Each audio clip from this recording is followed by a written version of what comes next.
ഇനി എത്ര കണ്ട് പൊരുതിയാലും ഇറാനെ പരാജയപ്പെടുത്തുക എന്നത് അമേരിക്കയെ സംബന്ധിച്ചിടത്തോളം ബാലികേറ മലയായിരിക്കും. ഇറാൻ കീഴടങ്ങിയെന്നൊക്കെ വെച്ച് കാച്ചി രാജ്യത്തെ തളർത്തിക്കളയാമെന്ന വ്യാമോഹങ്ങൾക്കൊക്കെ തിരിച്ചടി നേരിടുകയാണ് അമേരിക്ക.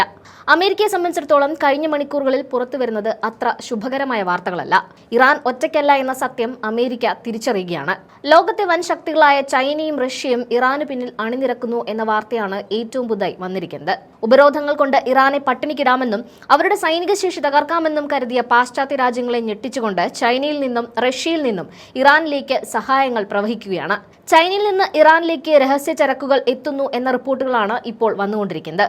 അമേരിക്കൻ ഉപരോധങ്ങളെ പാടെ അവഗണിച്ചുകൊണ്ട് ഇറാനിയൻ ചരക്ക് കപ്പലുകൾ ചൈനീസ് തുറമുഖങ്ങളിൽ നിന്ന് ഇറാനിലേക്ക് പുറപ്പെട്ടു കഴിഞ്ഞു. ബാർസിൻ, ഷബ്ദസ് എന്നീ 2 കപ്പലുകളാണ് ഇപ്പോൾ ആഗോള നിരീക്ഷണ ഏജൻസികളുടെ കണ്ണിലെ കരടായി മാറിയിരിക്കുന്നത്. ചൈനയിലെ ഗ്വാൻ തുറമുഖത്തു നിന്നാണ് ഈ കപ്പലുകൾ പുറപ്പെട്ടിരിക്കുന്നത്. ഇതിൽ എന്താണുള്ളത് എന്ന ചോദ്യത്തിന് കൃത്യമായി ഉത്തരം നൽകാൻ ഇറാനോ ചൈനയോ തയ്യാറായിട്ടില്ല. എന്നാൽ ഇതിലുള്ളത് ഇറാന്റെ മിസൈൽ കരുത്ത് വർദ്ധിപ്പിക്കാനുള്ള മാരകമായ രാസവസ്തുക്കളാണെന്ന് അന്താരാഷ്ട്ര മാധ്യമങ്ങൾ റിപ്പോർട്ട് ചെയ്യുന്നു. ബാലിസ്റ്റിക് മിസൈലുകളിൽ ഉപയോഗിക്കുന്ന ഖര ഇന്ധനം അഥവാ സോളിഡ് റോക്കറ്റ് ഫ്യൂൽ നിർമ്മിക്കാൻ അത്യാവശ്യമായ സോഡിയം പെർക്ലോറേറ്റ് എന്ന രാസവസ്തുവാണ് ഈ കപ്പലുകളിൽ ഉള്ളതെന്ന് വിദഗ്ധർ ചൂണ്ടിക്കാട്ടുന്നു. ഇറാന്റെ മിസൈൽ ശേഖരം പുതുക്കുന്നതിനും കൂടുതൽ ദൂരപരിധിയുള്ള മിസൈലുകൾ അതിവേഗം നിർമ്മിക്കുന്നതിനും ചൈന നൽകുന്ന ഈ സഹായം വലിയ പങ്ക് വഹിക്കുന്നുണ്ട്. അമേരിക്കയും ഇസ്രായേലും ഇറാനെ ലക്ഷ്യം വെക്കുമ്പോൾ അവർക്ക് ആവശ്യമായ ആയുധങ്ങൾ നിർമ്മിക്കാനുള്ള അസംസ്കൃത വസ്തുക്കൾ എത്തിച്ചു നൽകുകയാണ് ചൈന ഇപ്പോൾ ചെയ്തുകൊണ്ടിരിക്കുന്നത്. ചൈനീസ് ഭരണകൂടം വിചാരിച്ചിരുന്നെങ്കിൽ ഈ കപ്പലുകളുടെ യാത്ര തടയാമായിരുന്നു. എന്നാൽ അവർ അത് ചെയ്തില്ല എന്ന് മാത്രമല്ല, ഇറാനെ സഹായിക്കുന്ന നിലപാടാണ് സ്വീകരിച്ചിരിക്കുന്നത്. ഇത് അമേരിക്കയോടുള്ള ചൈനയുടെ വെല്ലുവിളിയായിട്ടാണ് വിലയിരുത്തപ്പെടുന്നത്. കൂടാതെ ഇറാന്റെ പ്രതിരോധ നീക്കങ്ങൾക്ക് പിന്നിൽ ചൈന മാത്രമല്ല ഉള്ളതെന്നും ഈ അവസരത്തിൽ കാണാൻ കഴിയും. റഷ്യയും ഇറാന് വലിയ രീതിയിലുള്ള പിന്തുണ നൽകുന്നുണ്ടെന്ന വാർത്തകളും വലിയ രീതിയിൽ പ്രചരിക്കുന്നുണ്ട്. അമേരിക്കയുടെയും സഖ്യകക്ഷികളുടെയും ഓരോ നീക്കവും മുൻകൂട്ടി അറിയാൻ റഷ്യയുടെ ഇന്റലിജൻസ് വിഭാഗം ഇറാനെ സഹായിക്കുന്നുവെന്നാണ് മനസ്സിലാക്കാൻ സാധിക്കുന്നത്. റഷ്യയുടെ പക്കലുള്ള അത്യാധുനികമായ സാറ്റലൈറ്റ് വിവരങ്ങളും രഹസ്യ വാർത്തകളും ഇറാന് ലഭിക്കുന്നുണ്ട്. അമേരിക്കൻ സൈന്യം ഇറാനിലെ ആണവ കേന്ദ്രങ്ങളോ എണ്ണ ഉൽപാദന കേന്ദ്രങ്ങളോ ലക്ഷ്യം വെച്ചാൽ അതിനെ നേരിടാൻ റഷ്യയുടെ സാങ്കേതിക സഹായത്തോടെയുള്ള മിസൈൽ പ്രതിരോധ സംവിധാനങ്ങൾ ഇറാൻ സജ്ജമാക്കിയിട്ടുണ്ട്. കഴിഞ്ഞ യുദ്ധങ്ങളിൽ നിന്ന് പഠിച്ച പാഠങ്ങൾ വെച്ച് ഇറാൻ തങ്ങളുടെ മിസൈൽ സാങ്കേതിക വിദ്യ വലിയ രീതിയിൽ പരിഷ്കരിച്ചു കഴിഞ്ഞു.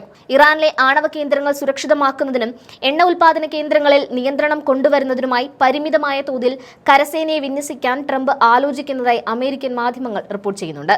പ്രത്യേകിച്ച് ഇറാന്റെ സാമ്പത്തിക സ്രോതസ്സായ ഖാർഗ് ഐലൻഡ് ലക്ഷ്യം വെച്ചാണ് അമേരിക്കയുടെ നീക്കം. ഇറാന്റെ എണ്ണ കയറ്റുമതിയുടെ 90% നടക്കുന്നത് ഈ ദ്വീപ് വഴിയാണ്. ഇത് കൈക്കലാക്കുന്നതിലൂടെ ഇറാനെ സാമ്പത്തികമായി പാപ്പരാക്കാമെന്നാണ് അമേരിക്ക കണക്കുകൂട്ടുന്നത്. എന്നാൽ ഈ ഭീഷണികളൊന്നും ഇറാനെ തളർത്തിയിട്ടില്ല. തങ്ങളുടെ മണ്ണിൽ ഒരു അമേരിക്കൻ സൈനികൻ പോലും കാലുകുത്തിയാൽ അത് അവർക്ക് വലിയ വില നൽകേണ്ടി വരുന്ന പോരാട്ടമായിരിക്കുമെന്ന് ഇറാൻ മുന്നറിയിപ്പ് നൽകി കഴിഞ്ഞു. ധൈര്യമുണ്ടെങ്കിൽ സൈന്യത്തെ ഇറാൻ മണ്ണിലേക്ക് അയക്കുമെന്ന് ഇറാന്റെ ചീഫ് ഡിപ്ലോമാറ്റ് ട്രംപിനെ വെല്ലുവിളിച്ചു. ഇറാന്റെ ആയുധശേഖരം ഇന്ന് പഴയതുപോലെയല്ല.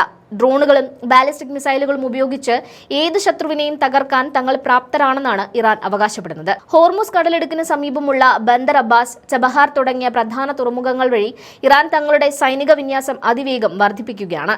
ഉപരോധങ്ങൾ കൊണ്ട് ഒരു രാജ്യത്തെ ഒറ്റപ്പെടുത്താമെന്ന് വിചാരിച്ച അമേരിക്കയ്ക്ക് ഇപ്പോൾ നേരിടേണ്ടി വരുന്നത് 3 വൻ ശക്തികളുടെ കൂട്ടുകെട്ടിനെയാണ്. ചൈനയിൽ നിന്നുള്ള രാസവസ്തുക്കളും റഷ്യയിൽ നിന്നുള്ള വിവരങ്ങളും എത്തുമ്പോൾ ഇറാൻ കൂടുതൽ അപകടകാരിയായി മാറിയെന്നാണ് പ്രതിരോധ വിദഗ്ധർ വിലയിരുത്തുന്നത്. അമേരിക്കയുടെ ഭാഗത്തുനിന്നുണ്ടാകുന്ന ചെറിയൊരു സൈനിക നീക്കം പോലും ഒരു 3ാം ലോക മഹായുദ്ധത്തിന് കാരണമായേക്കാവുന്ന സാഹചര്യമാണ് നിലവിലുള്ളത്. അമേരിക്കയുടെ സമ്മർദ്ദ തന്ത്രങ്ങൾക്കും സൈനിക നീക്കങ്ങൾക്കും മുന്നിൽ ഇറാൻ വഴങ്ങുന്നില്ല എന്ന് മാത്രമല്ല, ചൈനയുടെയും റഷ്യയുടെയും പിന്തുണയോടെ അവർ തിരിച്ചടിക്കാനും തയ്യാറായി കഴിഞ്ഞു. മിസൈൽ നിർമ്മാണത്തിനാവശ്യമായ ഇന്ധനവും അത്യാധുനിക പ്രതിരോധ സംവിധാനങ്ങളും ഉറപ്പാക്കിക്കൊണ്ട് ഇറാൻ തങ്ങളുടെ അതിർത്തികൾ സുരക്ഷിതമാക്കിയിട്ടുണ്ട്.